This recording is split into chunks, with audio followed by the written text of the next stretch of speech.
ठीक है, नमस्कार।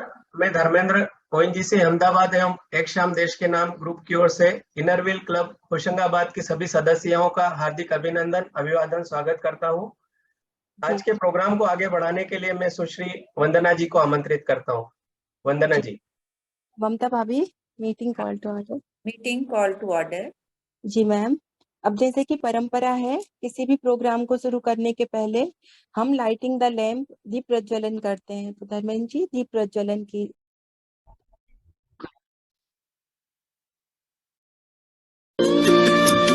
शुभं कुरुत्वं कल्याणम् आरोग्यं धनसम्पदः। शुभं कुरुत्वं कल्याणम् आरोग्यं धनसम्पदः। शत्रुबुद्धिविनाशाय दीपज्योतिर्नमोऽस्तुते। दीपज्योतिर्नमोऽस्तुते। दीपज्योतिर्परब्रह्म दीपज्योतिर्जनार्दनः। दीपज्योतिर्परब्रह्म दीपज्योतिर्जनार्दनः। दीपो हरतु मे पापम् सन्ध्यादीपनमोऽस्तुते। ओ दीपब्रह्मरूपस्त्वं ज्योतिषां प्रभुरव्ययः। ओ दीपब्रह्मरूपस्त्वं ज्योतिषां प्रभुरव्ययः। आरोग्यं देहि पुत्रांश्च मतिं स्वच्छां मे सदा। रवेरस्तं समारभ्य यावत् सूर्योदयो भवेत्। रवेरस्तं समारभ्य यावत् सूर्योदयो भवेत्। यस्य तिष्ठे गृहे दीपः तस्य नास्ति दरिद्रता। शुभं कुरुत्वं कल्याणम् आरोग्यं धनसम्पदः। शुभं कुरुत्वं कल्याणम् आरोग्यं धनसम्पदः। शत्रुबुद्धिविनाशाय दीपज्योतिर्नमोऽस्तुते। दीपज्योतिर्नमोऽस्तुते। शुभं कुरुत्वं कल्याणम् आरोग्यं धनसम्पदः। शुभं कुरुत्वं कल्याणम् आरोग्यं धनसम्पदः।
जी। इनरव्हील क्लब की कोषाध्यक्ष निधि जैन एवं सह सचिव स्वाति जैन को आमंत्रित करती हूँ कि वो इनरव्हील प्रेयर का पाठ करें। स्वाति जैन एवं निधि जैन इनरव्हील क्लब के लिए आमंत्रित करती हूँ मैं। जी निधि। मित्र भाव के सत्य अर्थ को हम सब में है ईश्वर भर दो। हम सब ही हैं तेरे बालक, भूले ना ये इतना कर दो। धर्म और संस्कृति भेदों का मन में नहीं स्थान रहे। सभी मानवों की सेवा का हमें सदा ही ध्यान रहे। आवश्यकता हमें मदद की हो सकती है, याद रहे। सेवा करने की जरूरतें जहाँ कभी भी आन पड़े। सेवा करने को सब जन की तत्पर हम सब डटे रहें। इनरव्हील की शान बढ़ाएं, यह वर हमें प्रदान करो। मानव जीवन व्यर्थ न जाए, प्रभु ये कृपा प्रदान मानव करो। जीवन व्यर्थ न जाए, न प्रभु जाए, ये कृपा प्रदान करो। जय जय नरवीर। नरवीर। बहुत बहुत सुंदर ढंग से निधि बहन और स्वाति बहन ने इनरव्हील प्रेयर का पाठ किया। अब मैं कार्यक्रम को आगे गति देते हुए हमारे अतिथियों के स्वागत मैं करना चाहूंगी। बड़े सम्मान के साथ आज के कार्यक्रम को मूर्त रूप देने वाले हमारे अतिथि और निर्णायक गण डॉक्टर सुषमा रावत जी का मैं अभिनंदन करती हूँ।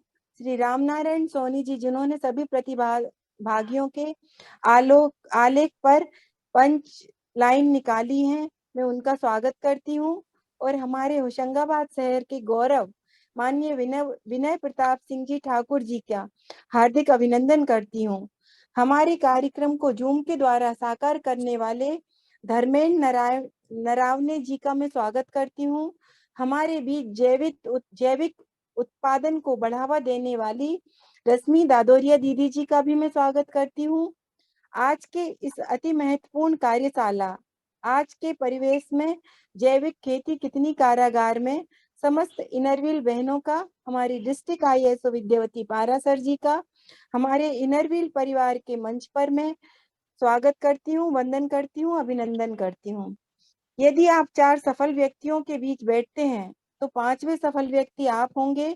इसी बात का अनुसरण करते हुए आयोजित प्रतियोगिता हेतु हमने प्रबुद्ध जनों का मार्गदर्शन लिया है एवं आगे भी हम उनका अनुसरण करेंगे। स्वागत के इस चरण को बढ़ाते हुए मैं सुषमा रावत जी के बारे में बताना चाहती हूँ कि सब्र और सच्चाई एक ऐसी सवारी है जो कभी अपने सवार को गिरने नहीं देती, न किसी के कदमों में, न किसी की नजरों में। ऐसी हमारी सुषमा रावत जी 20 सालों से एलोपैथिक डॉक्टर थी, लेकिन आयुर्वेदिक, होम्योपैथिक, नेचुरोपैथी, साइकोलॉजी व साइकोलॉजी का नॉलेज इकट्ठा करने के बाद अब समग्र चिकित्सा के क्षेत्र में कार्यरत हैं। अपनी सफलता का श्रेय सुषमा जी कभी स्वयं नहीं लेती। उनकी सोच है कि हम किसी का भाग्य नहीं बदल सकते, लेकिन अच्छी प्रेरणा देकर मार्गदर्शन तो अवश्य कर सकते हैं। मैं हमारे इनरव्हील क्लब की पास्ट प्रेसिडेंट ममता सिंह चौहान जी को आमंत्रित करती हूँ कि वे सुषमा जी का स्वागत करें। थैंक यू वंदना जी। बहुमुखी प्रतिभा की धनी डॉक्टर सुषमा रावत, जो कि स्वयं इंदौर में नामी पीडियाट्रिशियन है, अपना हॉस्पिटल चलाती हैं। कृषि क्षेत्र में खासकर जैविक उत्पादन के प्रति उनका रुझान उनके अपने कार्यों में मरीजों के ऊपर उनका अनुभव दर्शाता है और इसी के तहत रसायन मुक्त खेती को जड़ से करने का संकल्प लिया है। मैं उनका से स्वागत, वंदन एवं अभिनंदन करती हूँ। धन्यवाद। चलिए अब स्वागत की श्रृंखला को आगे बढ़ाते हुए, बुलंदियां खुद ही तलाश लेंगी तुम्हें, बस कठिन परिस्थितियों में मुस्कुराने का मौका मत छोड़ना, ऐसी सोच रखने वाले श्री रामनारायण सोनी जी के बारे में। उन्होंने शिक्षा BE इलेक्ट्रिकल किया है, मध्य प्रदेश विद्युत मंडल सेवानिवृत्त अधीक्षक यंत्री रहे हैं। विशेषता यह है कि electricity system, automation system and revenue analysis आदि, energy conversation, NG audit plus field engineers training आदि की है। वर्तमान में वो किसानी कर रहे हैं और समाज सेवा में अपना योगदान दे रहे हैं। संगीत कला और उपनिषदों का स्वाध्यायन और कुछ न कुछ सीखने की जिज्ञासा हमेशा से ही उनमें रही है। लेखन में निबंध, कविता, आलेख, आलोचना एवं एडिटिंग, अभी तक 7 पुस्तकों का प्रकाशन हो चुका है। उन्हें साहित्यिक पुरस्कारों में तुलसी अलंकरण, साहित्य मनीषी आदि से नवाजा गया है। रामनारायण सोनी जी के परिचय के उपरांत मैं हमारे इनरव्हील क्लब की सचिव नीता जैन को आमंत्रित करती हूँ कि वे सोनी जी का स्वागत करें।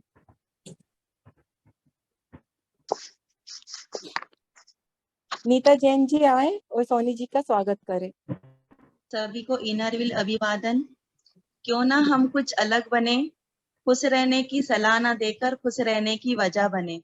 स्वागत की इसी श्रृंखला को आगे बढ़ाकर समसामयिक विषयों को प्रबुद्ध ज्ञाता आदरणीय रामनारायण जी सोनी जी का मैं नीता जैन, सचिव इनरव्हील क्लब ऑफ होशंगाबाद से स्वागत करती हूँ। चलिए अब मैं स्वागत की श्रृंखला को आगे बढ़ाते हुए नर्मदापुरम शहर का बढ़ाया आपने मान, कृषक आप सर्वोत्तम हैं, दिया प्रत्यक्ष प्रमाण। परिचय और स्वागत की श्रृंखला के अगले चरण में नर्मदापुरम शहर के विनय प्रताप सिंह जी ठाकुर जी, जो सेंट्रल गवर्नमेंट के संस्थान SPM में इलेक्ट्रॉनिक्स डिपार्टमेंट में विगत 38 वर्षों से कार्यरत हैं। पिछले साल ही उन्होंने रिटायरमेंट लिया है। विगत 8 वर्षों से जैविक खेती कर रहे हैं। पशुपालन करके जैविक एवं कीटनाशक स्वयं की खेती के लिए तैयार करते हैं। मध्य प्रदेश जैविक प्रमाणीकरण संस्था के रूप में विनय प्रताप सिंह जी का रजिस्ट्रेशन कृषक के रूप में 8 वर्षों से है। इसी वर्ष कृषि विभाग ने सर्वोत्तम कृषक के पुरस्कार से सम्मानित किया है।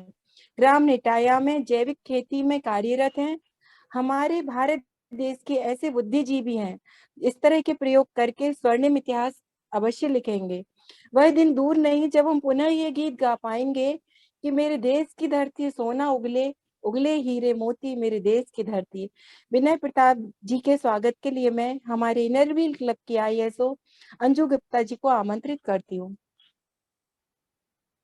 अंजू गुप्ता जी आए और विनय जी का स्वागत करें।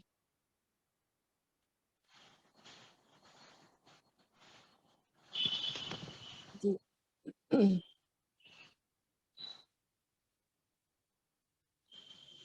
हाँ अंजू भाभी आप बोलिए कुछ। मूड आप अनम्यूट कीजिए अपने आप को। मैं अंजू गुप्ता आप उससे बोल रहे हैं? ISO विनय जी का हार्दिक तहे दिल से स्वागत अभिनंदन वंदन करती हूँ। उन्होंने हमारे प्रोग्राम में आकर हमारी सम्मान को बहुत ऊंचा किया है। धन्यवाद। जय जी। अब परिचय की अगली श्रृंखला में व्यक्तित्व की भी अपनी अलग वाणी होती है, जो कलम और जीभ के इस्तेमाल के बिना भी आपके अंतर्मन को छू जाती है।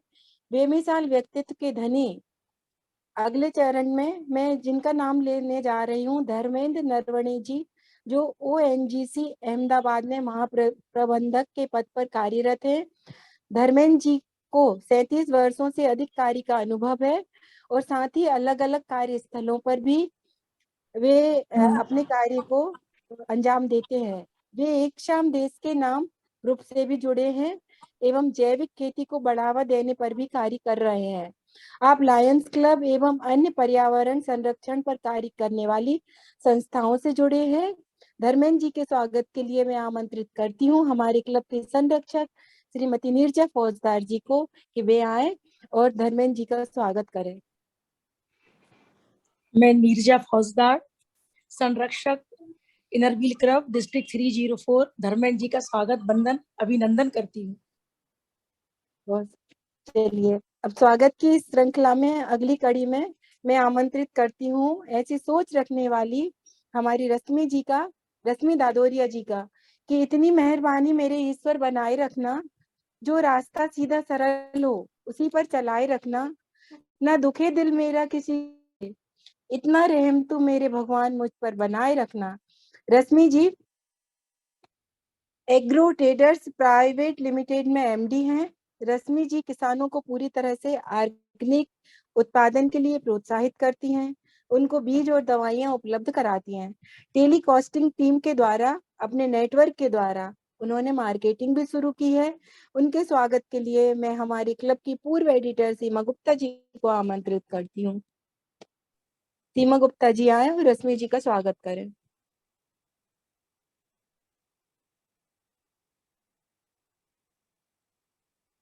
सीमा दीदी अनम्यूट कीजिए अपने आप को।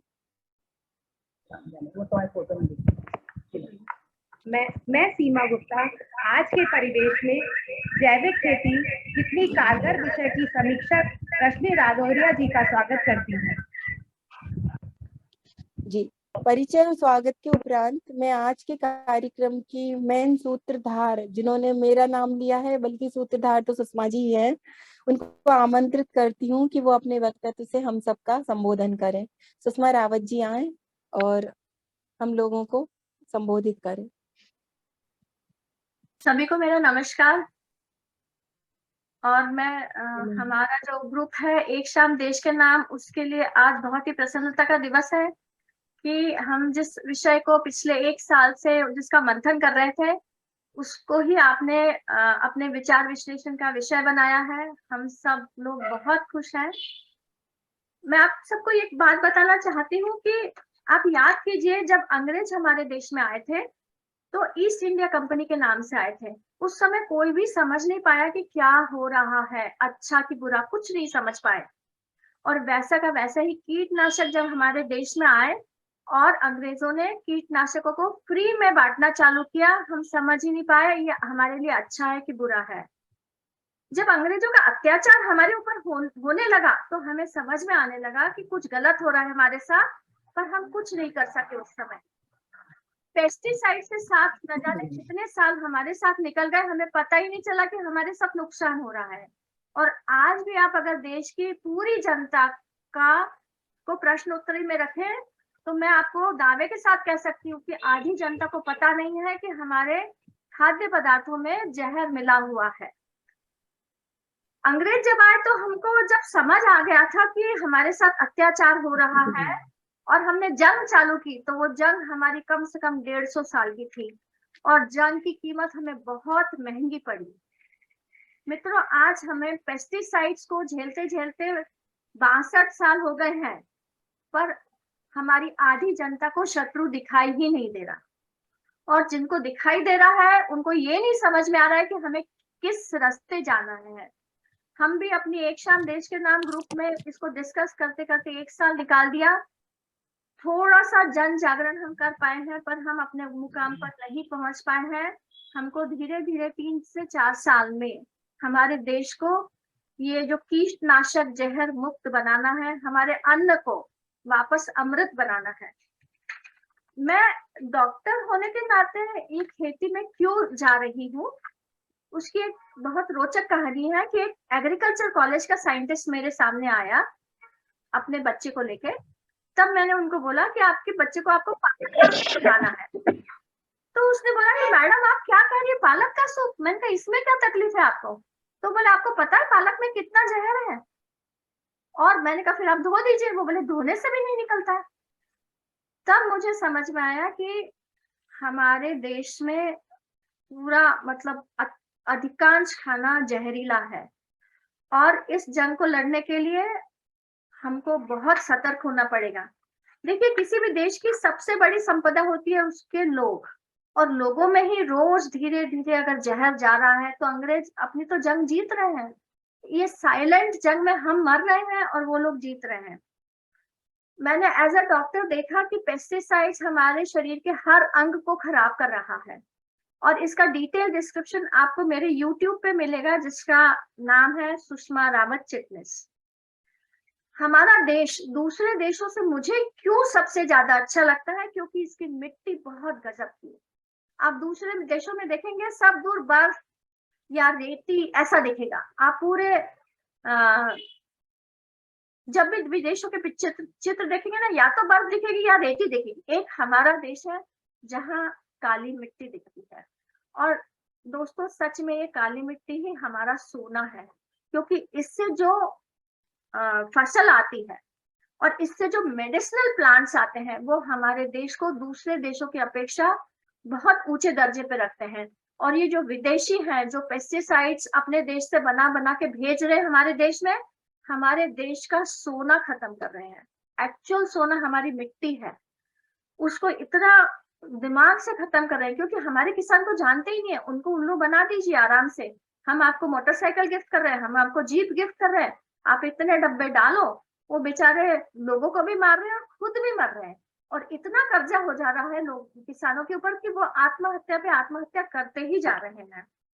इसके अलावा कीटनाशक यहाँ रुके नहीं है, वो हमारे पशुओं को भी नुकसान पहुंचा रहे हैं, पक्षियों को भी, पानी को भी दूषित कर रहे हैं, हवा को भी दूषित कर रहे हैं, यहाँ तक कि माँ के दूध में भी पेस्टिसाइड्स के ट्रेसेस दिखाई दे रहे हैं। आप देख रहे हैं ये शत्रु कितना बड़ा है। मुझे तो समझ में आता है अंग्रेजों से भी ज्यादा बड़ा है। तो हम सबको एक जंग छेड़नी है, और इसीलिए इस कंपटीशन में मैंने वंदना जी से रिक्वेस्ट की कि आप फर्स्ट सेकंड थर्ड प्राइज मत रखिए, मुझे इस देश का हर व्यक्ति चाहिए और वो भी फ्रंट लाइन में खड़ा हुआ जो इस जंग के, इस दुश्मन के खिलाफ अपनी जंग छेड़े। इसलिए और वंदना जी को और ममता जी को मैं धन्यवाद देती हूँ कि उन्होंने मेरी बात रखी। मुझे हर इंसान चाहिए कि वो पेस्टिसाइड्स के खिलाफ, कीटनाशक के खिलाफ, उनमें जितनी ताकत है उससे इनका विरोध करे और हमारे देश को वापस उसी स्थान पे पहुंचाए जो 1960 के पहले था। मैं सभी का धन्यवाद देती हूँ और खास करके इनर व्हील की सारी शक्तिशाली महिला का भी बहुत बहुत धन्यवाद देती हूँ। Thank you so much.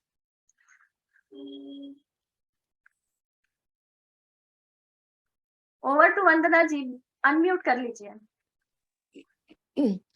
आवाज आ रही मेरी? जी जी सुषमा जी, मेरा भी एक अनुभव है कि मेरी 2-3 साल पहले तबीयत खराब हो गई थी, तो मैं भी डॉक्टर के पास गई। यहाँ डॉक्टर हैं एक सुनीता पांडे, उन्होंने कहा बहन मैं तुम्हें क्या फल खाने की सलाह दूं, दूध पीने की सलाह दूं या अनाज खाने की, सारे पदार्थ जहरीले हैं। क्या कर, उन्होंने खुद स्वयं डॉक्टर होके इस विषय पर चिंता जाहिर की थी। मैं समझ सकती हूँ कि पूरे वातावरण में जहर घुल चुका है और सब हमारी इनर व्हील बहनें यदि आगे होकर इसी मुद्दे पर बीड़ा उठाएं कि हम जैविक खेती को आगे बढ़ाएंगे तो कहीं ना कहीं हम भी मदद कर सकते हैं देश के लिए। तो मैं जो आज के हमारे कार्यक्रम का मुख्य उद्देश्य, आज के परिवेश में जैविक खेती कितनी कारगर के परिणाम की ओर बढ़ रहे हैं, जिसका सबको बेसब्री से इंतजार है। मैं हमारे अतिथि रामनारायण सोनी जी, जिन्होंने सबके आलेख पढ़कर जो पंचलाइन निकाली है, मैं एक एक पार्टिसिपेट का नाम लूंगी, उस पर वो अपने विचार रखेंगे और उसी के बाद विनय प्रताप सिंह जी अपने विचार रखेंगे और रश्मि ददोरिया जी अपने विचार रखेंगी। अर्चना झालानी जी रतलाम गोल्ड से उनके विषय में रामनारायण सोनी जी को आमंत्रित करती हूँ।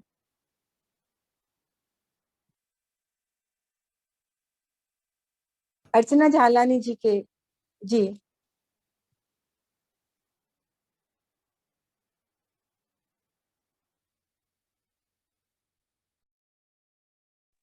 आवाज नहीं आ रही। यत्र नार्यस्त पूज्यन्ते रमन्ते तत्र देवता। आपको इकट्ठा देख करके हमें ऐसा लगता है कि हम देवताओं को इकट्ठा कर लेंगे। इनर व्हील का पहले तो मुझे मतलब समझ में नहीं आया इनर व्हील क्या है, लेकिन मैं अपनी अनुभव से और इंजीनियरिंग के दृष्टिकोण से ये कह सकता हूँ कि इनर व्हील मतलब जैसे एक इंजन होता है, उसके भीतर सबसे भीतर एक व्हील होता है जहाँ पर जो है एनर्जी प्रोड्यूस होती है और वो प्रोड्यूस होके बाहर पूरे पुर्जों को फिर बाद में चलाती है। तो ये उस चीज का कमाल है कि इनर व्हील मैं समझता हूँ कि ये भीतर की शक्तियां हैं जो हमें बाहर भी दिखाई देने लगेगी। और सबसे बड़ी खुशी की बात तो ये है कि हमारे इस कार्यक्रम से, जैसे डॉक्टर सुषमा जी ने कहा कि इस कार्यक्रम से बाहर का एक संगठन इस एक्टिव अपनी तरीके से जो जुड़ा है, और इसमें बहुत खुशी हो रही है हमको, क्योंकि ये हम ये मानते हैं कि इंडक्शन है। ये मैं इसको स्पीच का भाग न समझें, पर ये कहने का मतलब आप लोगों ने जो शुरुआत की है ये बहुत शानदार शुरुआत है हमारे लिए, देश के लिए, सबके लिए। ये आपने डिस्प्ले चालू किया, इसको बंद कर सकते हैं क्या? क्योंकि मेरा व्यू बंद हो गया इसे। ये तो अर्चना झालानी जी का जो मैंने लेख पढ़ा, देखिए मैंने इसको जजमेंट बिल्कुल ना समझे और इसका क्रिटिसिज्म भी ना समझे। मैंने जो पढ़ा मेरी अपनी बुद्धि से जो मुझे समझ में आया कि ये इसकी पंचलाइन है, मतलब इसका जैसे हम समरी बना देते हैं पर समरी भी बड़ी होती है, ये पंचलाइन बहुत बड़ा काम है। मैं समझता हूँ कि ये कैसे निकाला है, और इसमें कुछ मेरे समझ में गलती हुई हो तो मैं क्षमा चाहूंगा उनसे। अर्चना झालानी जी को जब मैंने पढ़ा तो उनका पंचलाइन मुझे लगा कि रासायनिक उर्वरक धीरे धीरे जमीन को बंजर बना देते हैं, जबकि जैविक खाद जमीन को उर्वरक बैक्टीरिया देकर और ऐसे वर्क करती है। मतलब कुछ काम तो हम स्टॉप करके कर सकते हैं और कुछ काम वो जो हमने वहां शुरुआत कर दी है वो स्वयं करते हैं, जैसे हमने कोई मजदूर लगा दिए हैं। तो ये मुझे बड़ा अपीलिंग लगा कि ये जमीन को एक चीज जो हम दे रहे हैं वो सिर्फ अभी के लिए नहीं है, वो हमेशा उसके साथ काम करती रहेगी। ये मुझे इसलिए ये पंच लाइन लगी। तो मैं निवेदन करूंगा ये पटेल साहब से, सिंह साहब से, कि वो इस बारे में अपना मंतव्य दें। नमस्कार सोनी जी। जैसे कि अर्चना बहन ने कहा कि रासायनिक खाद से भूमि बंजर हो रही है और जैविक खाद के रूप में, बैक्टीरिया रूप में उसको पुनः सुधार सकते हैं। ये उस समय की बात थी जब अनाज की कमी थी हमारे यहाँ। उस समय रसायन का प्रयोग करके हमने उत्पादन बढ़ाया, लेकिन उसकी गुणवत्ता घटती गई। और उसके बाद में क्या कंपटीशन सा हो गया किसानों में। यूरिया, डीएपी, जितने भी रासायनिक खाद हैं, जितने भी पेस्टिसाइड्स हैं केमिकल के, उनकी मात्रा बढ़ा के उन्होंने उत्पादन बढ़ाना शुरू किया। तो इस दिशा में ये उनका जो कहना सही है कि जमीन बंजर हो गई और अब इसको बैक्टीरिया देके इसको फिर से उर्वरा शक्ति इसकी बढ़ाना चाहिए। तो इसके लिए क्या पशुपालन भी जरूरी है। उनके मैडम के उससे मैं सहमत हूँ विचार से, क्योंकि गाय के गोबर में 1 ग्राम गोबर लेंगे तो उसमें 300 से 500 करोड़ जीवाणु पाए जाते हैं। 300 से 500 करोड़ 1 ग्राम गोबर में। तो उसको हम मल्टीपल करके गुड़ वगैरह ये सब मिला के उसमें, और उसको जब हम जीवामृत बना के उसको जब हम जमीन में देते हैं तो निश्चित रूप से इन केमिकलों की जरूरत नहीं पड़ती है। तो इसके लिए किसानों को भी तैयार करना होगा और आप लोग को भी इसके उसमें बोलना पड़ेगा और सहयोग करना होगा किसानों का, ताकि ये जागृति फैले। तो इनका ये कहना बिल्कुल सही है कि इस प्रकार से हम बैक्टीरिया इसमें करके डाल के और इस पे उसको केमिकल से मुक्त किया जा सकता है। सोनी जी। रश्मि दादोरिया जी भी अर्चना झालानी जी के आलेख पर टिप्पणी कर सकते। हाँ, अर्चना झालानी जी का जो लेख है कि जमीन बंजर हो रही है, एकदम सही है वो चीज। जब केमिकल फर्टिलाइजर इंट्रोड्यूस हुआ था, ये सारी चीजें, तो सिर्फ 10 साल तक ही हमें उसको यूज करना था और फिर बाद में धीरे धीरे कम कर देना था। लेकिन क्या हुआ कि ये जो कंपटीशन जो बोले ना, कि कंपटीशन की वजह से मेरा प्रोडक्शन ज्यादा आना चाहिए, उसका खेत ज्यादा हरा दिख रहा तो मैं 2 बैग डालूंगा यूरिया, ये जो किसानों की मानसिकता बनी, उसमें से ज्यादा यूज होने लगा ये केमिकल फर्टिलाइजर बोलिए या पेस्टिसाइड बोलिए। तो इसके वजह से इस जमीन की अपनी गुणवत्ता घटती गई, जीवाणु घटते गए हैं और बंजर हो या कड़क हो गई अभी ये जमीन, या फिर अपने ये जो अर्थवर्म है वो भी नहीं दिखते हैं, वो काफी नीचे चले गए। ये सारी समस्या हुई है। तो अर्चना झाला जी ने काफी सही बोला है, इसमें कोई दो राय नहीं है। जी, अब मैं धर्मेंद्र जी से निवेदन करूंगी कि अर्चना जी को सम्मानित करने के लिए उनका सर्टिफिकेट दिया जाए।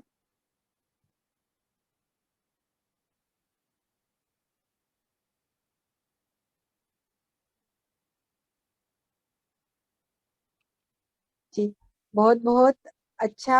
आपने अपना अनुभव से अर्चना जी हम सबका मार्गदर्शन किया कि भूमि की उर्वरक क्षमता कम हो रही है रासायनिक खाद से। तो हम इनरव्हील क्लब की तरफ से आपको सम्मानित करते हैं। अब अगले क्रम में ममता भंडारी जी के आलेख के बारे में मैं सोनी जी को आमंत्रित करती हूँ, जो खरगोन से है। ममता भंडारी खरगोन से। जी,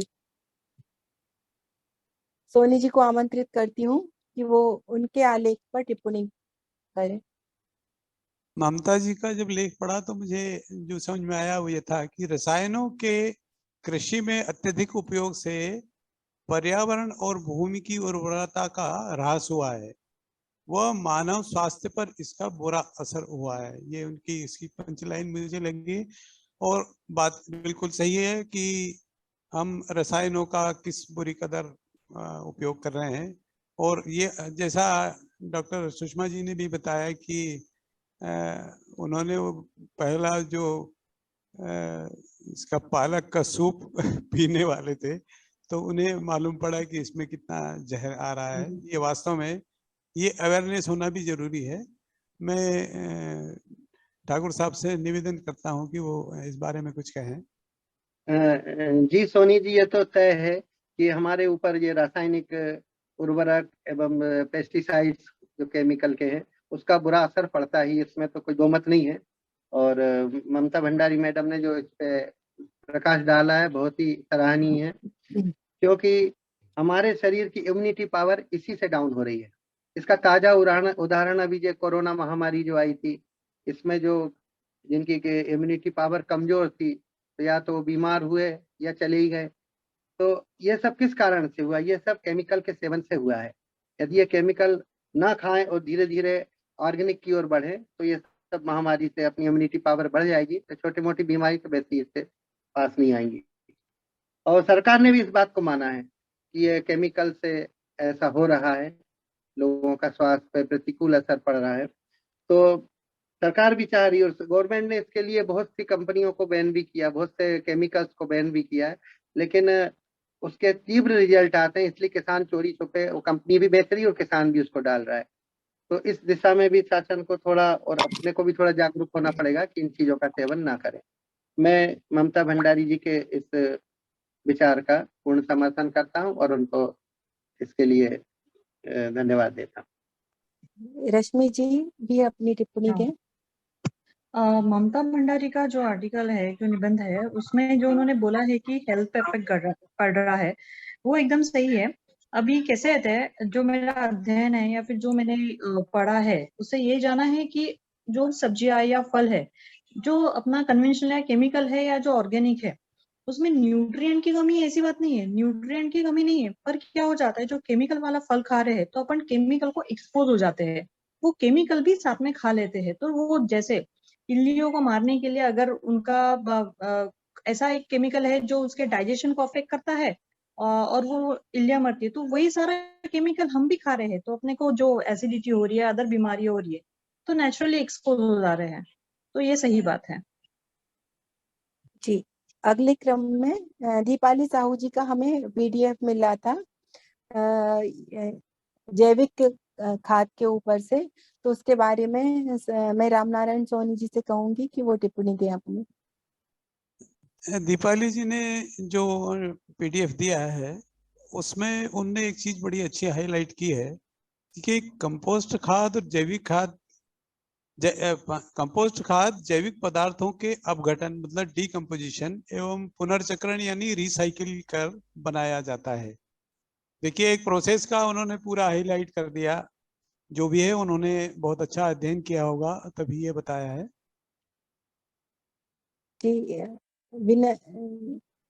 विनय प्रताप सिंह जी से भी निवेदन करूं। जी सोनी जी, ये बाकी में एक टेक्निकल चीज उन्होंने पकड़ी इसमें जैविक के लिए, कि इसमें किस प्रकार से हम गोबर या सड़े गले पदार्थों को डिकम्पोज करें। एक होता कंपोज, उसको डिकम्पोज करें। तो डिकम्पोज के लिए भारत सरकार के जैविक अनुसंधान केंद्र गाजियाबाद में 20-20 रुपए की डिब्बी मिलती है, उसमें बैक्टीरिया देते हैं करोड़ों की मात्रा में, और उसको किसान यदि मल्टीपल करे गुड़ और बेसन के द्वारा, यानी कि गुड़ और बेसन मिलाने से उसमें जीवामृत तैयार हो जाता है, तो उसको यदि उसमें करे डाले तो निश्चित रूप से जो सड़े गले पदार्थ जो भी है, जो जीवामृत है, उसको डिकम्पोज कर देता है और पौधे तक आसानी से सब चीजें पहुंचा देता है जो भी उसके लिए आवश्यक तत्व है। तो ये मैडम ने बड़ी टेक्निकल चीज पकड़ी है दीपाली साहू जी को, इसलिए मैं उनकी बात का विश्लेषण करके बतला रहा हूँ। रश्मि जी भी प्रकाश डालें दीपाली जी के इस पर। दीपाली साहू जी ने जो बोला है ना, जो लिखा है कि डिकम्पोज का यूज वगैरह, तो आजकल काफी सारे, मैं ग्राउंड लेवल पे काम करती हूँ, तो मुझे पता है कि आजकल बहुत सारे किसान डिकम्पोजर का यूज कर रहे हैं। 20 रुपए वाले जो बोतल का जो जिक्र किया वो भी यूज कर रहे हैं, या फिर अलग अलग कंपनियों के जो प्रोडक्ट्स आते हैं वो भी यूज करके डिकम्पोज कर रहे हैं और अपना खाद वहीं पे तैयार कर रहे हैं। तो ये सही बात है। इसमें यदि 20 रुपए वाली डिब्बी ना भी मिले तो गाय के गोबर, मैंने बताया था 1 ग्राम में 200 से 500 करोड़ बैक्टीरिया होते हैं, जीवाणु होते हैं, तो उसको भी डिकम्पोज करके डाल सकते हैं इसी गुड़ और बेसन वाली विधि से। जी, अपने अनुभवों से हमारा मार्गदर्शन कर रहे हैं हमारे गुणीजन। मैं धर्मेंद्र भैया से जी वंदना जी, हमारे बीच जी में इसी सब्जेक्ट के एक्सपर्ट अनिल चिटनिस जी भी हैं, तो जी उनको भी आप अगर इंक्लूड करेंगे तो हमारा ज्ञानवर्धन और होगा। धन्यवाद। जी जी जी बिल्कुल बिल्कुल।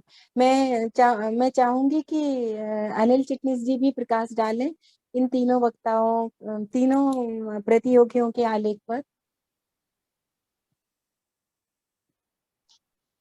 नमस्कार, मैं सभी इनर व्हील के सदस्यों का और ये महिलाओं ने जो पेस्टिसाइड को के ऊपर, वातावरण के ऊपर जो हमारा बुरा असर हो रहा है, इसके इस बारे में जन जागृति का काम बहुत अच्छा कर रहे हैं। 0 से शुरुआत की है। हमारा ग्रुप ने भी काफी 1-1.5 साल से ये काम कर रहे हैं। आपस में चर्चा करने से हम क्या काम करते हैं वो मालूम नहीं, लेकिन बहुत लोगों को जागृति देते हैं। मेरा व्यवसाय भी इसमें रहा है और मैं पिछले कम से कम 15-16 साल से विभिन्न बैक्टीरिया के कल्चर जो रहते हैं, जीवाणु कल्चर, उसके ऊपर काम करता हूँ। जहां तक मेरी बात है, उसमें मेरा बहुत सा किसानों को एजुकेशन रहता है। ज्यादातर ये कंसेप्ट समझाने में हमारा काफी समय जाता है। काफी 100-100, 200 लोग हम लोग सिखाते हैं उनको। आज कपास की खेती आपके होशंगाबाद में होती है, आपके धान की खेती होती है, सोयाबीन की खेती होती है।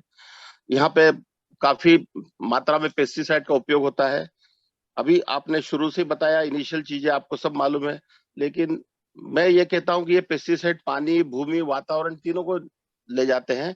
और इसके ऊपर अपने पास में सबसे बढ़िया जो शुरू से चली आ रही है पिछले 50-52 सालों से, ये पहले ये सब कुछ नहीं था, क्योंकि 1972 और 1960 से ये सब पेस्टिसाइड आई है। उसके पहले तो हमारे पास सब कुछ होता था। हमारे सत्यनारायण की कथा में भी केले का प्रयोग लिखा हुआ है। मतलब उस समय केले की खेती उस समय भी होती थी, लाखों हजारों सालों पहले। उस समय कोई पेस्टिसाइड नहीं था, लेकिन सारी चीजें हम पैदा करते थे। मतलब ये आने के पहले हम लोग खेती नहीं करते थे या हमें अन्न नहीं मिलता था, ऐसी कोई बात नहीं थी। लेकिन क्या हो गया कि उस समय हम गोबर को सड़ा गला के, जो उसका डिकम्पोजिंग होता था, उसका खाद बना के वो हम डालते थे। नाड़े पद्धति से हम उसको गड्ढे में, जो भी सड़ा गला हमारा जो कचरा है उसको सड़ा के हम उसी को खाद का उपयोग करते थे। उसके अंदर सारे तत्व हमारी क्रॉप को मिल जाते थे। लेकिन हमारे यहाँ कुछ लोगों ने इसको ज्यादा बढ़ावा दिया, इसके ऊपर हमारे इसमें काफी हुआ है। उसमें राजनीति भी थी बहुत सारी। शास्त्री जी के मौत के बाद में बहुत सारी ऐसी चीजें आई कि हमारी ड्वार्फ वेराइटी खत्म कर दी, लॉन्ग वेराइटी हमें दे दी, ड्वार्फ वेराइटी दे दी। उसको बढ़ाने के लिए बहुत सारी हमारे 300-400 हमारे यहाँ पे बहुत अच्छे तज्ञ हैं, उन्होंने बताया था मुझे कि उस समय बहुत सारी अच्छी भारत की कम से कम हजारों वेराइटी खत्म करके उसको पूरा दूसरी वेराइटी लाए, जिसको ज्यादा से ज्यादा पेस्टिसाइड की जरूरत पड़ती थी। तो ये काफी षड्यंत्र हमारे देश में खेला गया है, क्योंकि हमारे यहाँ आबादी बहुत ज्यादा है। आज 1972 से या 1962 से हमारे यहाँ अलग अलग तरह के पेस्टिसाइड का उपयोग पिछले 48 सालों से हो रहा है, जिससे पानी के अंदर भी वो मिल जाता है। जब आप इरिगेशन करते हैं तो जहाँ पे आपने थाइमेट डाला रहता है, फोरेट डाला रहता है, तो उसमें से पानी होके वो सब कुएं में भी चला जाता है। आज पंजाब में वो पानी भी दूषित हो चुका है। भूमि के अंदर भी ये सारा बैठ जाता है, क्योंकि हम पानी तो एक बार चेंज कर सकते हैं, दूसरा पानी डाल सकते हैं, लेकिन भूमि का जो रेसिड्यू है, जो उसके अवशेष है जहर के, उसको तो हम कम नहीं कर सकते। और उसकी वजह से भूमि में भी ये सबसे ज्यादा तकलीफ हो रही है। तो इसके लिए हम लोग, जो सर ने बताया अभी, कि जो हमारा जो डिकम्पोजर है, जिससे आप अपने घर में जो भी गीला सड़ा कचरा है, प्लांट वेस्ट है, उसको सड़ा गला के हम ये कर सकते हैं। क्योंकि ये जीवाणु अपने शरीर में से अम्ल और तरह तरह के एंटीबायोटिक्स का स्त्राव करते हैं, जिससे जितना भी जो मटेरियल है वो सड़ जाता है। और वो सड़ने से क्या होता है, ये जीवाणु जो इनके सामने दूसरा जहर भी अगर आता है, अगर जमीन में पहले से किसान ने जहर डाला हुआ है केमिकल का, वो उसको भी खा के ये डिग्रेडेशन कर देते हैं। तो ये हमारे जीवाणु का जितना भी ज्यादा उपयोग हम पहले करते थे, वो अगर ज्यादा से ज्यादा करें तो मेरे को लगता है इससे कोई आपको तकलीफ नहीं होने वाली है। और ऐसा कोई डर नहीं है कि हमारी फसल में कोई उत्पादन कम हो जाएगा, क्योंकि इसमें नाइट्रोजन, पोटाश, स्फूरद और सारे 16 के 16 तत्व मिलते हैं। जिस तरह से हमारी जो भारतीय संस्कृति है, हमारे पास में हमारे पुराने लोगों ने भी हमारी इतनी अच्छी खाद्य पद्धति बना रखी है कि हमें सारे तत्व मिलते थे। मुझे जानता हूं कि मैं बचपन में सत्तू खाता था, मैं बचपन में सिर्फ मतलब रोटी और मुरब्बा खाता था। अभी तो मुरब्बा भी कोई खाता नहीं है। बहुत सारे हम घर में ही चीज बना के सारे हमें न्यूट्रिशन मिल जाते थे। और इसी तरह खेती के भी न्यूट्रिशन हम गोबर के द्वारा दे देते थे। लेकिन ये पता नहीं बिना काम का खर्चा बढ़ा दिया है, और खर्चा तो खर्चा बढ़ गया है, लेकिन उससे न तो सोयाबीन के उत्पादन बढ़ा है, न किसी चीज से समाधान मिला है। उल्टा हमारे शरीर में इसके वो आ गए हैं। आज बहुत सारी चीजों से, मैंने सुषमा जी को पहले भी बताया था, लेकिन चूंकि अब इनर व्हील की महिलाएं बहनें जो है इन्हें जानते नहीं। हमारे पास आज भी क्लोरोपाइरीफास आज भी जिंदा है, जो हम काफी मात्रा में इसका उपयोग करते हैं। और इससे आपका जो आज WHO जो है उसने खुद ने बोला है इसमें न्यूरोटॉक्सिक बिहेवियर है, मतलब हमारे दिमाग के नसों के ऊपर इसका असर होता है। एसीफेट भी आज भी यूज हो रहा है, आपके देखेंगे आपके मार्केट में, उसमें भी हम कार्सिनोजेनिक इफेक्ट हो रहा है, म्यूटाजेनिक इफेक्ट हो रहा है। म्यूटाजेनिक मतलब अनुवांशिक इफेक्ट हो रहा है। साइपरमेथ्रिन आज हम यूज कर रहे हैं, जो भी कार्सिनोजेनिक है। 2,4-D का उपयोग सबसे ज्यादा हम गेहूं में करते हैं। हमारे किसी भी यहाँ पे देखें, वहां पे भी इसमें भी कैंसर तक हो सकता है। तो ये मैंने आपको इतने सारे गिनाए हैं कि हमारे पास हजारों पेस्टिसाइड आप दुकानों में जाएंगे तो मिलेंगे।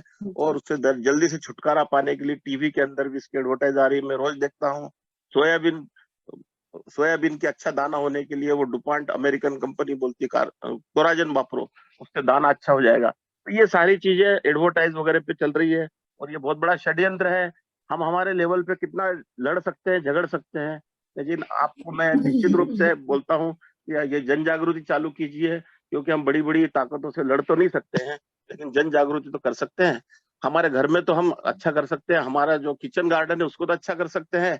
हमारे कांटेक्ट में आने वाले कुछ किसानों को हम सलाह तो दे सकते हैं, भाई तेरे घर में इतना कचरा निकलता है, सोयाबीन का कचरा है, इसका कचरा, इसके ढीक लगा दो, इसके ऊपर आपके जो डिकम्पोजर मिलते हैं वो थोड़ा गोबर के अंदर उसको मिला के उसके ऊपर छिड़क दो और उसको बढ़िया ढांक दो, तो एक 30-40 दिन में वो पूरा सड़ गल के पूरा उसके पाउडर बन जाती है।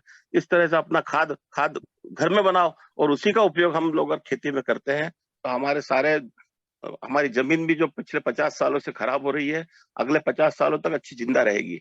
और मैं यही संदेश देना चाहता हूँ, और कहीं भी कुछ टेक्निकल बात हो तो मुझसे जरूर आप संपर्क कर सकते हैं। धन्यवाद जी, धन्यवाद अनिल जी। मैं इनरव्हील क्लब की तरफ से ममता भंडारी जी जो खरगोन से हैं उनका सम्मान करना चाहूंगी, और दीपाली साहू छिंदवाड़ा जी से हैं, उनका भी सर्टिफिकेट के द्वारा सम्मान करना चाहूंगी। धर्मेंद्र भैया जी, ये सर्टिफिकेट आपको समर्पित है इनरव्हील क्लब के द्वारा। अब अगला नाम है अनीता तरेला जी का, उनके बारे में सोनी जी अपनी पंच लाइन बोलेंगे। अनीता तलेरा जी का। सोनी जी अनम्यूट। इस सर्टिफिकेट बंद कर दें प्लीज। जी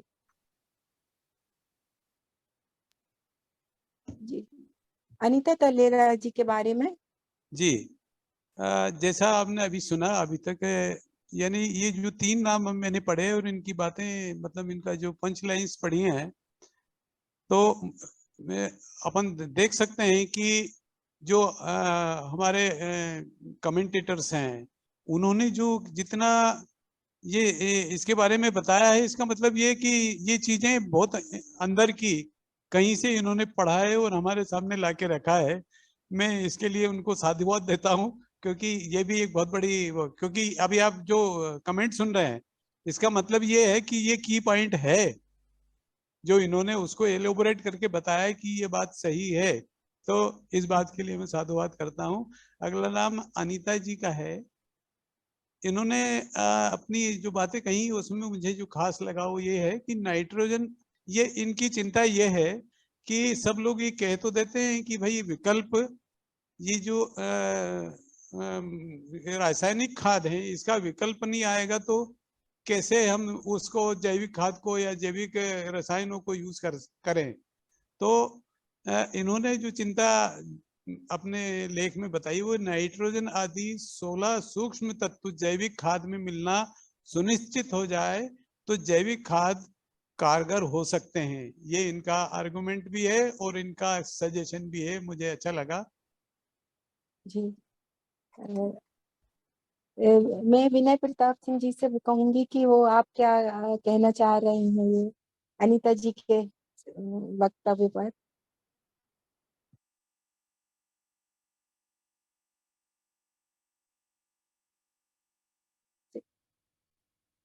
चलिए मैं अगला नाम लेती हूँ, मनीषा साहू जी इटारसी से, जिन्होंने पीडीएफ हेलो की हेलो हेलो जी हेलो अनीता अनीता तरेरा मैडम जी का जो चिंता का विषय है कि जैविक खाद तो आप डाल रहे हैं, क्या इसमें नाइट्रोजन सहित 16 सूक्ष्म तत्व होंगे ताकि किसान उन पौधों को, उन प्लांट्स को ये सब उर्वरक दे सके जो केमिकल से मिलते हैं। तो मैं खुद भी ये खेती कर रहा हूँ, ऑर्गेनिक खेती, और आपको विश्वास दिला रहा हूँ कि जो हम जैविक खाद उपयोग में ला रहे हैं उसमें नाइट्रोजन, फास्फोरस और पोटास, NPK, जो 3 चीज प्लांट्स के लिए चाहिए, ये तो मिलती ही है। इसके साथ में 16 सूक्ष्म तत्व भी इसमें पाए जाते हैं। जैसे मैंने इससे पहले बताया था आपको जीवामृत बनाने का तरीका, और इससे पहले आपका बर्मी कंपोस्ट है, केचुआ खाद जो कहते हैं, इसमें इस प्रकार के पूरे तत्व मिलते हैं। और इसमें रही टॉनिक की बात, इसमें खाद तो खाद से टॉनिक भी मिलते हैं।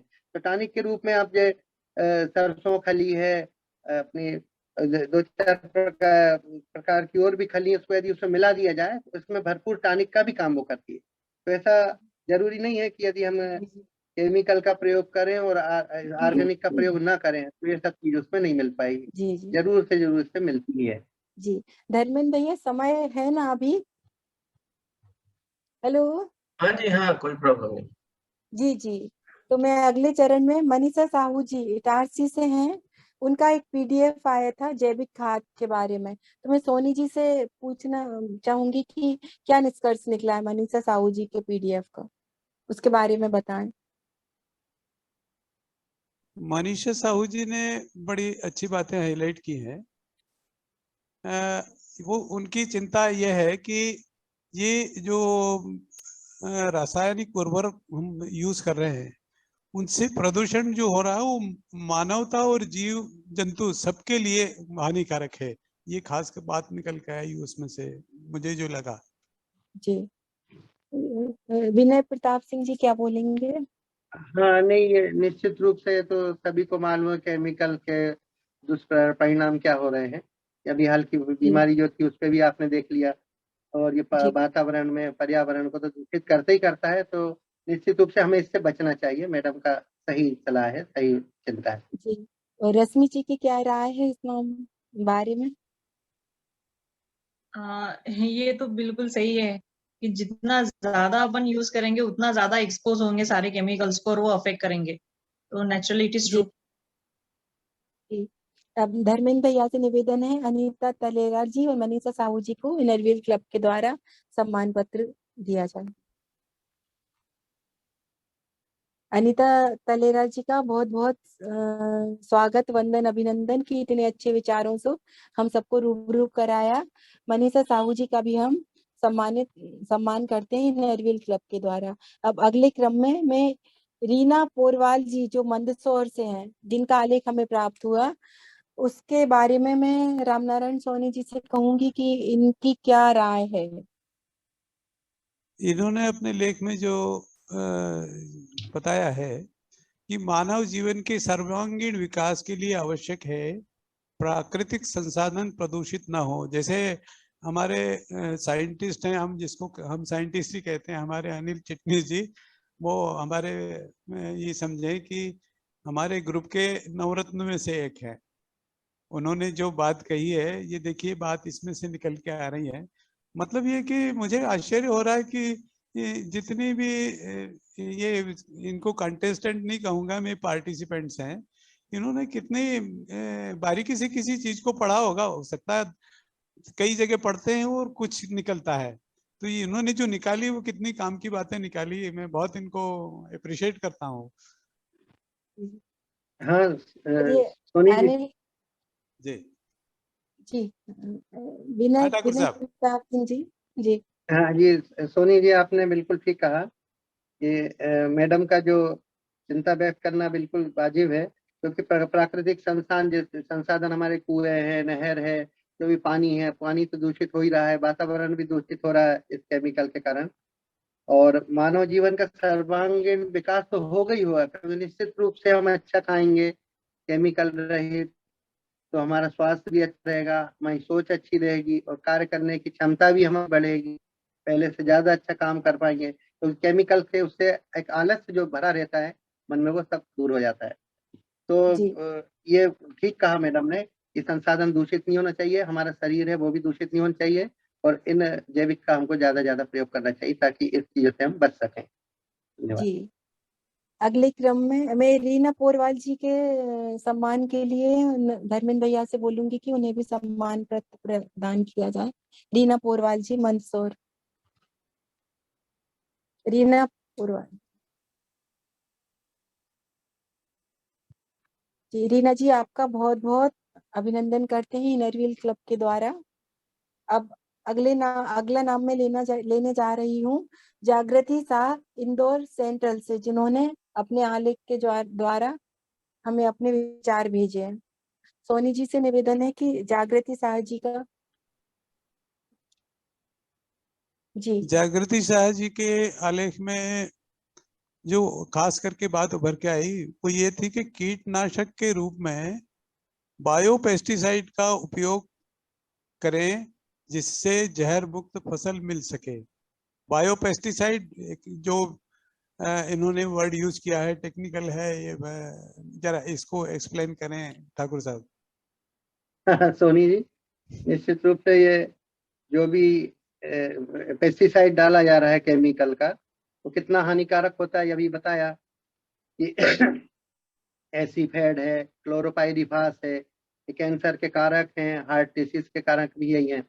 तो मैं ये कहना चाहूंगा कि जो केमिकल वाला जो बनता है आपका कीटनाशक, उसकी बजाय किसान अपना जो देसी पद्धति से जो बनाया जाता है उसका उपयोग करेगा, तो इस निश्चित रूप से इन बुराइयों से बच जाएगा, इन बीमारियों से बचा रहेगा। और वो कोई बहुत बड़ा काम नहीं है, छोटा सा उदाहरण दे रहा हूं मैं। जैसे 5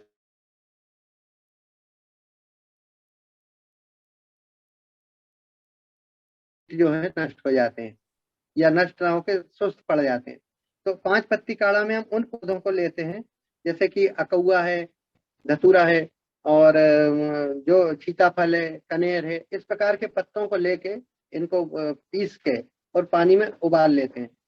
इस प्रकार से उबालते हैं कि जैसे आपने 10 लीटर पानी लिया तो उबाल के 5 लीटर बच जाए, इतना उसको उबालना पड़ता है।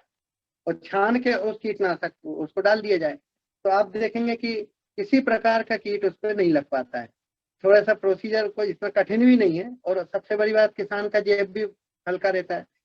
बाजार से खरीदेंगे बहुत महंगे आ रहे हैं ये, तो इसका प्रयोग से निश्चित रूप से जी इसकी एक पहचान भी आसान है कीटनाशक जो है, हाँ, जिन पत्तों को जी हाँ, गाय बकरी ये सब खाती नहीं है, जिन पौधे पत्तों गाय बकरी नहीं खाती, क्यों नहीं खाती, बस वो जहर लेना है अपने को, बस उसका उपयोग अकौआ सब लगे रहते हैं, तो बिल्कुल बहुत सीताफल, बढ़िया, हाँ बहुत अच्छा। तो इसका प्रयोग करें। नहीं, देखिए मूंग में जो कोराजिन डाला जाता है, जो जैविक अपने रसायन किसानों द्वारा, तो उसमें कैंसर का कारक है वो, और उसी मूंग को हम बाजार से खरीदते हैं, मॉल से खरीदते हैं 120 रुपए 160 रुपए किलो। और वही मूंग को यदि हम इस प्रकार से तैयार करें, तो जो डॉक्टर कहते हैं ना मूंग की दाल खाओ, तो फिर से वो कहने लगे की दाल खाइए। आज तो डॉक्टर भी ऐसे मना कर रहे हैं, सुषमा जी ने बताया कि इस प्रकार का जो पालक की भाजी खाने से मना किया, तो मूंग के लिए भी डॉक्टर अब सजेस्ट नहीं करते। तो इस प्रकार की मूंग भी उपलब्ध किसानों पे रहती है, तो उनका आप लोग प्रयोग करें ताकि ये केमिकल वाले जो है कीटनाशक इससे दुष्प्रकार से बचे रहें, दुष्प्रभाव से। धन्यवाद जी। पेस्टिसाइड का मतलब ये है कि ये है कीड़े मार तो है, लेकिन ये प्राकृतिक है, जो प्रकृति से निकाले हुए हैं। जहां तक मैं समझ रहा हूँ कि प्रकृति से निकाले हुए हैं, इसलिए हमारी फसल भी प्राकृतिक है, तो वो प्रकृति को नुकसान नहीं करती है।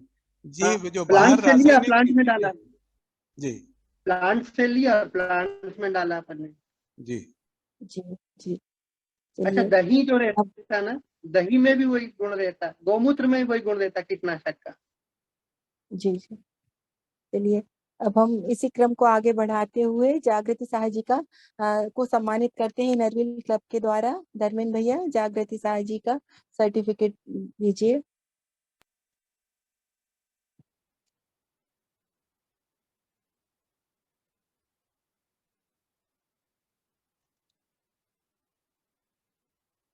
जी, जागृति जी, आपका इनरव्हील क्लब होशंगाबाद के द्वारा हम सब आपको सम्मानित करते हैं।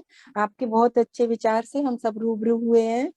अगले क्रम में मैं बड़वाह से प्रियंका चौधरी जी का जो आलेख आया था उसको उस पर प्रकाश डालेंगे राम नारायण सोनी जी। प्रियंका चौधरी जी ने बड़े एक जनरल बात कह दी है, जिसमें इसको पढ़ के मुझे लगता है कि इन्होंने बोला वसुधैव कुटुंबकम।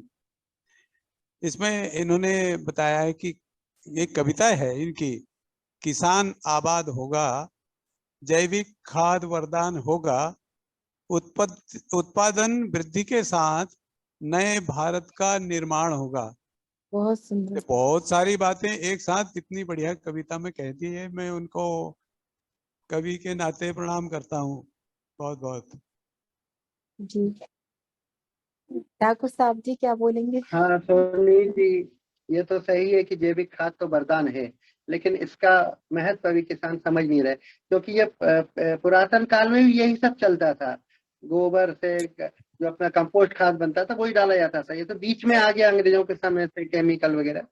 तो जैविक खाद तो वरदान है ही है, और किसान आबाद होगा उसके लिए भी। इससे पहले मैंने जो उदाहरण बताया था कि 5 प्रकार की पत्तियों का काढ़ा बना के डाल दिया जाए, तो बाजार से जो अपन 1000 5 हजार के जो केमिकल ले रहे हैं उससे जेब का खर्चा बचेगा, तो किसान का आबाद होगा, ये तो निश्चित रूप से है। तो छोटे से बहुत से तरीके हैं जैविक के, इसमें कि हम बाजार के जो महंगे महंगे प्रोडक्ट खरीदने से बच के और अपने घरेलू उससे ही तैयार करके उसको डालें। और ये भी सही है कि पहले मैंने बताया था कि नए भारत का निर्माण होगा, मैडम ने कहा है कि भाई अच्छा सोचेंगे, अच्छी ताकत होगी शरीर में, कार्य करने की शक्ति बढ़ेगी, तो और अच्छा हम भारत को ऊंचे आयामों तक पहुंचाएंगे। ये भी मैडम का कहना सही है। धन्यवाद। प्रियंका चौधरी जी को हम इनरव्हील क्लब के द्वारा सम्मानित करते हैं। धर्मेंद्र भैया, उनका सर्टिफिकेट दीजिए।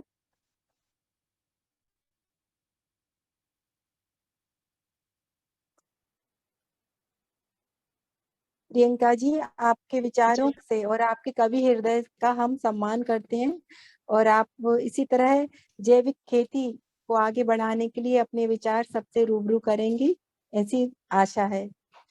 अब मैं रतलाम गोल्ड से सुनीता राठी जी, जिनका आलेख प्राप्त हुआ है, उनके बारे में क्या निष्कर्ष निकालना है सोनी जी ने? सुनीता राठी जी। सुनीता जी के बारे में क्या कहें, इन्होंने रासायनिक खाद का प्रयोग बंद कर जैविक खाद उपयोग में लाने के लिए उस बात पे जोर दिया है ताकि उत्तम खेती से उत्तम मनुष्य स्वस्थ जीवन जी सके। इनकी चिंता भी है, समाधान भी है। ये मुझे दो बात एक साथ अच्छी लगी। होता क्या है, जनरली हम देखते हैं कि लोग चिंता जताते हैं, समाधान आप पे छोड़ते हैं। कुछ लोग समाधान लेके घूमते हैं और वो प्रश्न वास्तव में प्रश्न ही नहीं होता। तो ये बात मुझे बड़ी अच्छी लगी है। जी, तो सुनीता राठी जी का सम्मान करने के लिए मैं इनरव्हील क्लब से सर्टिफिकेट बनवाए गए हैं। धर्मेंद्र भैया, सुनीता राठी जी का सम्मान पत्र प्रेषित करें।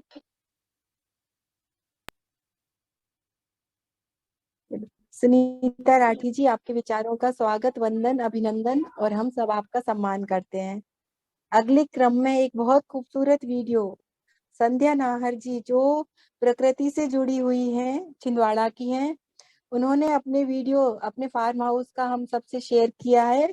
तो आपने वो वीडियो देखने के बाद सोनी जी क्या निष्कर्ष निकाला है? संध्या नाहर जी। देखिए, जब हम टेक्स्ट पढ़ते हैं, जब स्कूल में पढ़ते हैं, कॉलेज में कहीं भी पढ़ते हैं, तो साइंस के स्टूडेंट कम से कम इस बात को एग्री करेंगे कि कुछ थ्योरी होता है और कुछ प्रैक्टिकल होता है। तो हमने थ्योरी बहुत सारी देखी और संध्या जी उसमें से ये प्रैक्टिकल करके बता रही हैं। यानी कथनी और करनी यहाँ मुझे दोनों एक साथ दिखाई दे रही है।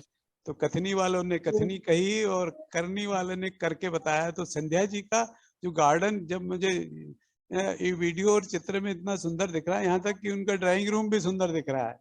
उनकी टेबल पे जो रखे हैं फूल वो उनके बगीचे के ही है, जो मैंने बड़े ध्यान से देखा कि उनके बगीचे के ही चुने हुए फूल हैं। जी, हम सबको तो निमंत्रण दे रही हैं वो फार्म हाउस में आने का। अरे हमारा सौभाग्य है कि वो देश की खुशहाली के लिए वो काम कर रहे हैं। सब में इस वो वीडियो से खुद जो मैं एक्सट्रैक्ट निकलना मैं समझता हूँ ये है कि वो करके दिखा रही हैं। ये बहुत अच्छी बात है। जी जी, बहुत सुंदर। उनका वीडियो देख के ऐसा लग रहा था मैं ये प्लांट ले लूं, ये प्लांट ले लूं। संध्या जी बोल रही थी आप एक बार तो आइए, मैं आपको सारे प्लांट दूंगी। जी, विनय प्रताप सिंह जी आप क्या बोलेंगे? हाँ, नहीं ये तो सही है, उन्होंने उसको कार्य रूप में परिणित किया। जो हम यहाँ विचार व्यक्त कर रहे हैं उसको कार्य रूप में परिणित किया, तो हमें जाना चाहिए, देखना चाहिए कि कैसा कर रही हैं और क्या कर रही हैं। निश्चित रूप से हमें उनसे शिक्षा मिलेगी और हमको अच्छा और सुनने को देखने को मिलेगा। नहीं, आज हम उनको एक शाम देश के नाम ग्रुप में भी जोड़ना चाहेंगे क्योंकि वो जी, वाकई बहुत कर्मठ और कार्यशील लेडी है। जी, तो उनका बहुत एक बहुत शाम स्वागत है। जी जी हमारे ग्रुप को ऐसे ही लोगों की आवश्यकता है। जी जी के कार्यक्रम को आगे बढ़ाएं। जी, संध्या नाहर जी को हम इनरव्हील क्लब के द्वारा सम्मानित करने हेतु सर्टिफिकेट प्रदान करते हैं। संध्या नाहर जी आपका बहुत बहुत स्वागत, वंदन, अभिनंदन। चलिए, अगला आखिरी पार्टिसिपेट है साधना शर्मा, इंदौर अपटाउन से। उनके विचारों से आपने क्या निष्कर्ष निकाला सोनी जी? अपना जी मैं बीच में डिस्टर्ब कर रही हूँ। हाँ जी जी, बोलिए बोलिए संध्या जी, बिल्कुल। मैं भी एक सवाल करना चाहती हूँ इसके बाद। जी जी जी, नीलू जी जरूर से नीलू जी। ओके, चलिए साधना शर्मा जी, इंदौर अपटाउन से। साधना जी वास्तव में साधना करती है ऐसा लगता है इसको पढ़कर कि खेतों में जैविक खाद का उपयोग करने से भूमि की उर्वरा शक्ति बढ़ती है। ये एक साधना का विषय है, मैं ये मानता हूँ। और साधना जी ने इस साधना के विषय को बड़े अच्छे से बहुत संक्षेप में एलोबरेट किया है।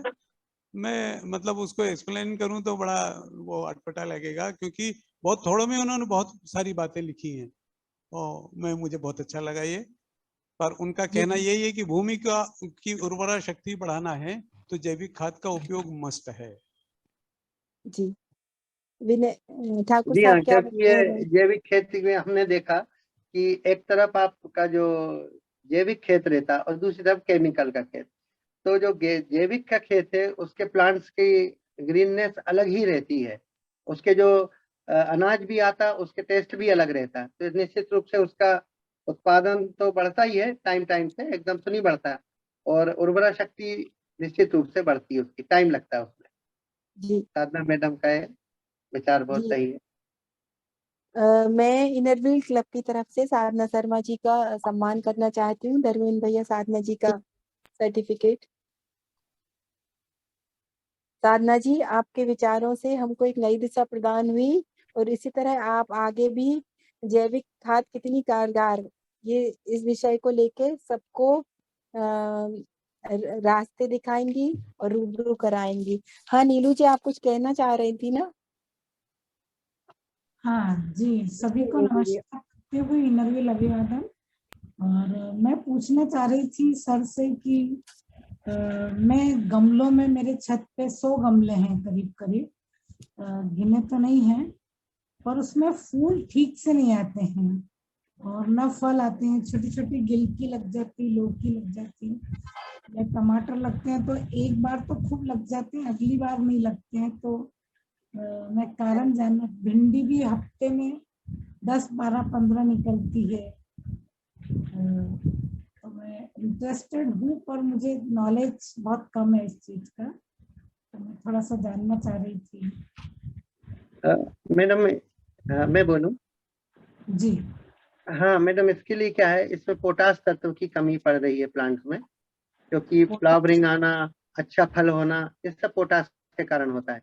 तो हम लोग तो इसको बिल्व फल से बनाते हैं, बिल्व फल में गुड़ डाल के इतना आप लोग नहीं कर पाएंगे तो आपको नैनो पोटास करके आता है मार्केट में ऑर्गेनिक का, उसका स्प्रे करेंगे तो निश्चित रूप से फल भी अच्छे लगेंगे, वजन भी आएगा उसमें। और फंगस के लिए तो दूसरी चीजें डालते ही हैं। फंगस भी आ रही है क्या प्लांट में, फफूंद भी आ रही है? नहीं, फंगस नहीं, पत्ते फट जाते हैं। हाँ नहीं, ये पोटास की का है, पोटास का आप डालेंगे, स्प्रे करेंगे तो अच्छे फल आएंगे और अच्छा रहेगा। उसका पोटास की कमी है आपके उसमें। नैनो पोटास ऑर्गेनिक खाद है ना? हाँ, और ये ट्रॉपिकल एजेंसी, ट्रॉपिकल कंपनी ये बनाती है, नैनो फार्म में बनाती है पोटास को। अच्छा। उसको मध्य प्रदेश राज्य जैविक प्रमाणीकरण संस्था द्वारा सर्टिफिकेशन भी दिया गया इस काम के लिए। तो ये जो नहीं तैयार कर पा रहे उनके लिए अच्छा छोटा सा डालने के लिए। जी बिल्कुल। एक हमारे ग्रुप में एक तज्ञ महिला ने नींबू जाति के जितने भी फल है इससे बायो एंजाइम बनाने की तरकीब बताई थी, और उसकी केरल के अंदर इसकी काफी ज्यादा इसकी खोज हुई है। और किसी भी नींबू जाति का जितना भी वेस्टेज रहता है, फल मतलब अपना रस निकाल के उसको फेंक देते हैं, नींबू के छिलके वगैरह, तो उसे पानी में डाल के उसमें कुछ गुड़ डाल के, और उन्होंने जो बताया था कि इसका कुछ तो एक 15-20 दिन बाद सड़ के उसका बायो एंजाइम तैयार हो जाता है। जो बायो एंजाइम है, एंजाइमेटिक एक्शन रहता है गुड़ और नींबू के रस की वजह से, और उसको बाद में डाइल्यूट करके आप उसका स्प्रे भी करवा सकते हैं। और उन्होंने काफी इसके उपयोग बताए थे।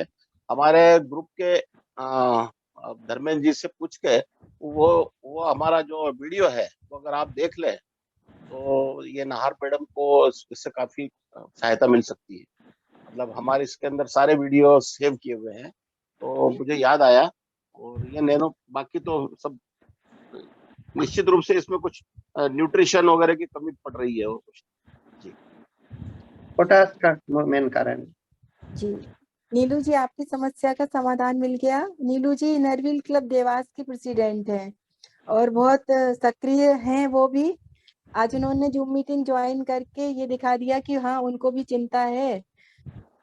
जी अब कार्यक्रम समापन की ओर बढ़ रहा है, तो जैसे कि परंपरा है हमारे अतिथियों का स्वागत, तो मैं इनरव्हील क्लब की तरफ से सभी को सम्मानित करना चाहूंगी। धर्मेंद्र जी सबके सर्टिफिकेट सुषमा रावत जी को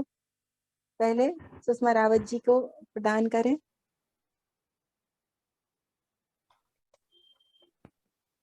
सुषमा रावत जी का मैं इनरव्हील क्लब की तरफ से सम्मान करती हूँ। और इसी क्रम में रामनारायण सोनी जी का भी मैं इनरव्हील क्लब की तरफ से सम्मान करती हूँ।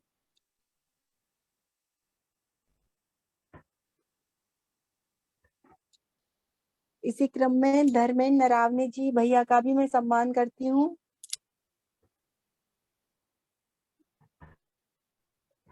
विनय प्रताप सिंह ठाकुर जी का भी मैं इनरव्हील क्लब की होशंगाबाद के द्वारा सम्मान करती हूँ। बहन रश्मि ददोरिया जी का भी इनरव्हील क्लब की तरफ से सम्मान करती हूँ। और एक सम्मान पत्र जो रह गया है अनिल चिटनिस जी का, मैं एक साम देश के नाम ग्रुप में भेजूंगी। अब कार्यक्रम समापन की ओर है। मैं हमारे क्लब की वाइस प्रेसिडेंट ऋतु जैन जी को आमंत्रित करती हूँ कि वोट फॉर थैंक्स कर कार्यक्रम समापन करें। मैं एक चीज कंक्लूड करना चाहूंगा। जी, जैसा कि आप सब जानते हैं कि क्रांति सबसे पहले मन में आती है। मैं उपनिषद के सिद्धांतों की बात कहता हूँ कि सबसे पहले मन में आती है, फिर तन में आती है, फिर जन में आती है। जो क्रांति मन में आती है वो मैं यहाँ देख रहा हूँ, ये मन की क्रांति है। और तन की क्रांति का मतलब ये जो हमने आज सुना और जो कुछ भी रिएक्शन हमें मिला, ये हम स्वयं भी अपनाएं और लोगों में बांटे।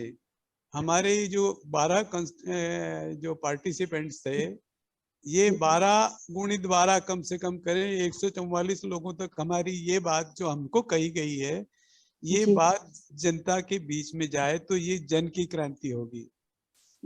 दूसरी बात ये है कि जब लॉर्ड मेकाले एक आदमी वहां से ब्रिटेन से चल करके हिंदुस्तान आया, तो उसने कहा इस देश को हम गुलाम बना नहीं सकते, या अगर बन गया तो इसको रख नहीं सकते, क्योंकि यहाँ का आदमी, यहाँ की मिट्टी और यहाँ की फसल, ये तीन इतने स्ट्रांग पॉइंट है ये, और इसमें जुड़ गई उनकी संस्कृति। तो ये उन्होंने संस्कृति को समाप्त करने की पूरी तैयारी की और पूरी संस्कृति हमारी खत्म कर दी।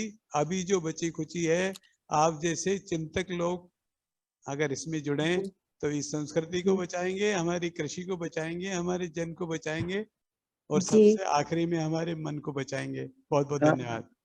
हमारा बहुत सौभाग्य है कि बहुत अच्छा बोला। होशंगाबाद के विनय प्रताप सिंह जी हम सबके साथ हैं। अब जब भी हमें जरूरत पड़ेगी ना तो उन्हीं को पकड़ेंगे हम लोग। जी जी जी जी जी बिल्कुल बिल्कुल बिल्कुल, मैं आपके साथ रहूंगा, और जैविक क्रांति को जो आपने जो दिया जलाया इसको आगे बढ़ाएंगे। बिल्कुल सबका दायित्व है, मैं भी आप लोग के साथ हूँ। जी। धन्यवाद। ऋतु जैन जी वाइस प्रेसिडेंट होशंगाबाद से वोट फॉर थैंक्स करेंगी। ये हमारे कार्यक्रम जो होते हैं हर शुक्रवार को 15 दिन में, निश्चित रूप से इसको ज्वाइन करें, इसकी मैं रिक्वेस्ट अलग से करूंगा आप सब लोगों से। जी जी जी। ऋतु भाभी। सभी को इनरव्हील अभिवादन। सम्माननीय निर्णायक डॉक्टर सुषमा रावत जी, रश्मि भदौरिया जी, श्रीमान धीरेन्द्र नारायण जी और श्रीमान राम नारायण जी, सोनी जी, विनय प्रताप जी, समस्त प्रतिभागी और हमारे क्लब के सभी सदस्य। मैं ऋतु जैन, उपाध्यक्ष इनरव्हील क्लब होशंगाबाद, आप सभी का तहे दिल से धन्यवाद देती हूँ कि आप सभी ने हमारे द्वारा आयोजित प्रतियोगिता जैविक खेती कितनी कारगर पर अपने विचार व्यक्त किए, तथा मैं हमारे निर्णायक दल का भी बहुत धन्यवाद करती हूँ कि उन्होंने अपना अमूल्य समय देकर इस प्रतियोगिता में अपनी जानकारी से हमारी सहायता की, इस प्रतियोगिता का निर्णय निकालने में हमारी मदद की। हमारा क्लब आगे भी आपके इस सहयोग की अपेक्षा करता रहेगा। धन्यवाद। चलिए अब कार्यक्रम को समाप्ति की ओर सब लोग राष्ट्रीय गान के लिए खड़े हो जाएं। जन गण मन, जैसे कि हमारी इनरव्हील क्लब की परंपरा है। जन गण मन अधिनायक जय हे भारत भाग्य विधाता, पंजाब सिंध गुजरात मराठा द्राविड़ उत्कल बंगा, विंध्य हिमाचल यमुना गंगा, उज्जल जलधि तरंगा, तब शुभ नाम जागे, तब शुभ आशीष मांगे, गाहे जय गाथा, जन गण मंगल दायक जय हे, भारत भाग्य विधाता जय हे, जय हे, जय जय जय जय जय। भारत माता की जय। जय। चलिए